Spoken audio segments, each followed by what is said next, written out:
Hello pigs, Soberoni of G&A Reviews here with a servant spotlight for everyone's favorite dominatrix, Carmilla.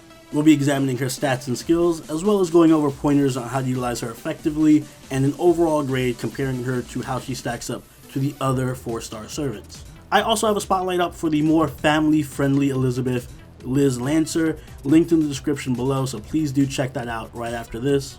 Now, on to Carmilla's stats. Carmilla's max HP is 10,473, and that's the lowest among all 4-star assassins, as well as near the very bottom among all 4 stars in general. Her 9,408 max attack, however, is the highest among all 4-star assassins, and above average among all other 4 stars. Taking a look at her skills, her first skill is Vampirism rank C, which has a low chance to decrease the enemy's charge rate by 1, it's between 60 to 80%, and it increases your own Noble Phantasm gauge between 18 to 27%, both depending on level. Her second skill is Torture Technique rank A, which decreases an enemy's defense for 3 turns between 10 to 20%, depending on level. And her final skill she obtains after a Strengthening quest, Bathing in Fresh Blood rank A, decreases the critical hit rate of an enemy for 3 turns between 30 to 50%, and she generates between 5 to 10 crit stars per turn for 3 turns depending on level.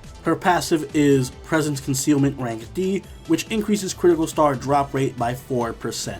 Moving on to her deck and Noble Phantasm, Carmilla has a semi-quick deck with quick Arts Buster and a Buster Noble Phantasm. Her Noble Phantasm is Phantom Maiden. It deals significant damage to a single enemy between 600 to 1000% damage modifier depending on level, and it deals extra bonus damage to females between 120 to 170% depending on overcharge.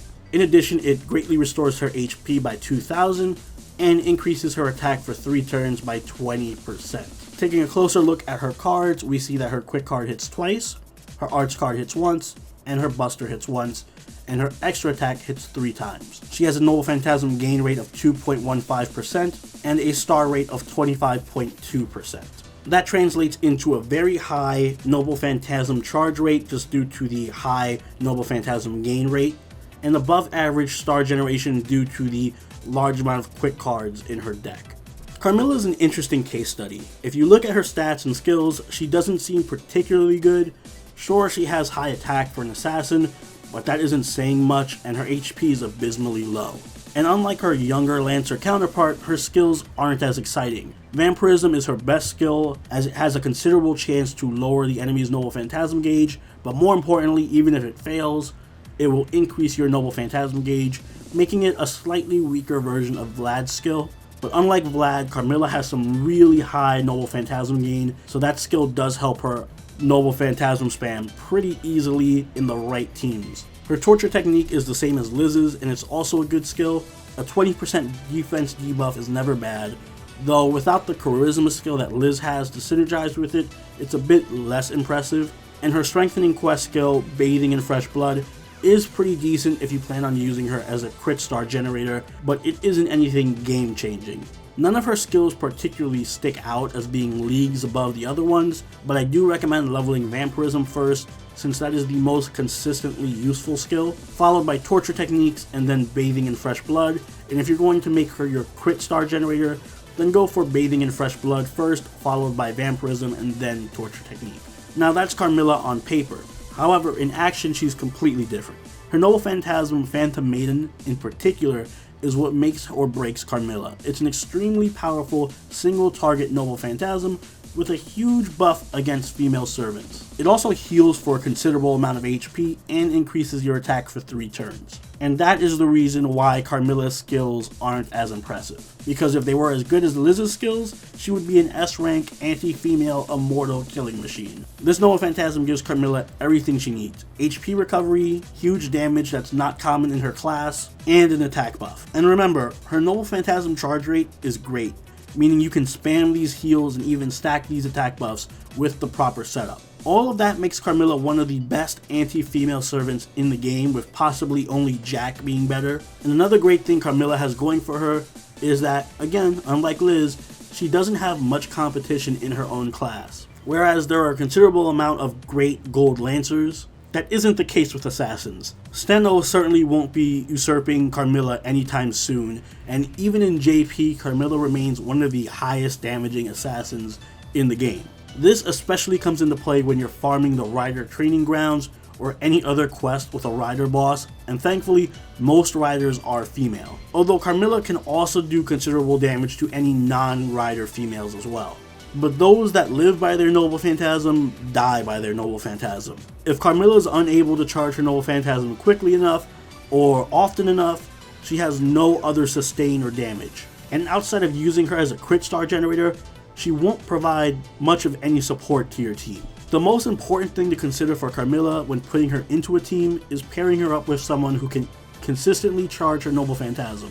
Carmilla needs her Noble Phantasm up as often as possible to be effective, so Waver and Shakespeare are great party members for her. Secondly, you'll want someone who can keep her alive, since she has very low HP and no survival skills like Guts or healing outside of her Noble Phantasm. So Hans and Media Lily can be fantastic for this, but so is Tamamo. Although Fox Wedding won't be useful at all on Carmilla, Tamamo's heals and Noble Phantasm charge are just too perfect to turn away, and her curse skill does complement Carmilla's vampirism pretty nicely. And Joan can be used as a good option for keeping fragile offensive servants alive, as always. You can also use Carmilla as a crit star generator once she gets her third skill from her strengthening quest. She won't produce an obscene amount of stars from any of her attacks, unless you get a quick chain, but she can still produce 10 stars per turn from that skill, so combined with a good craft essence, she can be a pretty consistent crit star generator for servants like Emiya, Gil, Okita, Drake, Ushi, Nobu, Orion, Mary Reed, Ku Prototype, Skahawk, and Lancelot. Her bond craft essence, Iron Maiden, is one of the best ones.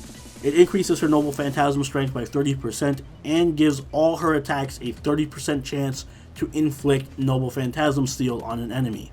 This works fantastically on her if you're using her offensively, since a 30% Noble Phantasm boost is huge, and the Noble Phantasm Seal effect gives her some kind of way of dealing with enemy Noble Phantasms, since she doesn't have any other way of surviving them. Outside of her Bondcraft essence, anything that boosts her Noble Phantasm damage like Heaven's Feel, Halloween Princess, or even Black Grail, since her Noble Phantasm does give her a bit of a heal, are your best options. If you really want a Noble Phantasm spam though, you can go with Divine Banquet or Little Halloween Devil, both are decent choices. And finally, After Lunch Order is a fantastic fit for her mismatched deck, since it'll buff her Noble Phantasm damage and help her produce more crit stars. Speaking of which, 2030 or Be Elegant, if you don't have that one, are your best craft essence options for making Carmilla a good crit star generator. Overall, Carmilla is fantastic in my opinion. She provides huge damage in the form of her Noble Phantasm and is one of the very few sources of damage in her whole class. She can provide decent utility as a crit star generator in addition to that, and she has a long lifespan of usefulness ahead of her if JP is anything to go by. She isn't perfect, her skills are just okay, her HP is very low, she has no means of dodging or surviving an enemy Noble Phantasm, like most good assassins do, and if she can't charge her Noble Phantasm consistently enough, she's not very helpful. But that aside, it isn't difficult to create the conditions she needs to excel,